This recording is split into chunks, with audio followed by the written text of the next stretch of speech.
Your identity will shape who you become and what results you will get in this life. I say this because, see it like this as an example. If, let's use someone like Kobe Bryant, for example. He considered himself, we all heard it, the Mamba mentality. He considered himself, he wanted to be an all-time great. He had that as an identity. He wanted to be a leader and hard worker and be a champion. Since he wanted to be these things, what followed was an expectation. The expectation was he had to go to the gym early.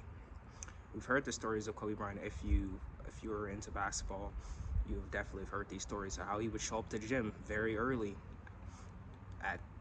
He would call his trainer to come to the gym at 4 o'clock, and his trainer would come and he would open, the lights would be off in the gym, and he would cut on the lights and he would see Kobe dripping in sweat, like he's been there for an hour or 2 hours, ready for him, or ready to go and do more as his trainer comes. It's the expectation, and since the expectations, those habits started to come and everything else followed. And that's why he was able to be Kobe. That's why he was able to be an all-time great, because everything else followed. That's who he was. So it didn't matter. So even after he retired, I don't know if you know this, but he also won an Oscar for his short film about the love of basketball. I'm not too familiar with the name, but he did win an Oscar in 2019 off him explaining his love for the game and him having to let that go when he retired in 2016. So I'm saying all this stuff. Saying all this to say is, focus on your identity.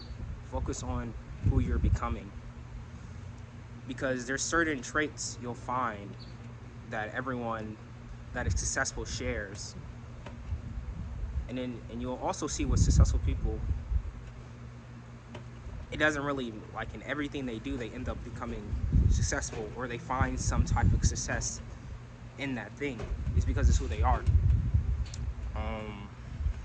I'll say example. I'm not nowhere close as successful as them or any of these people yet. But you see me, I'm on here speaking into a camera, talking to you guys, whoever is listening. My last few videos were very philosophical because that's who I am. I love talking about philosophy. If there's no camera, I'm having those conversations with two of my closest friends. That's all we talk about. And that's what I would do, like, if there was no cameras on, because it's just who I am. So whatever you want to do, make sure that what you're doing reflects who you are. I'll catch you on the next one.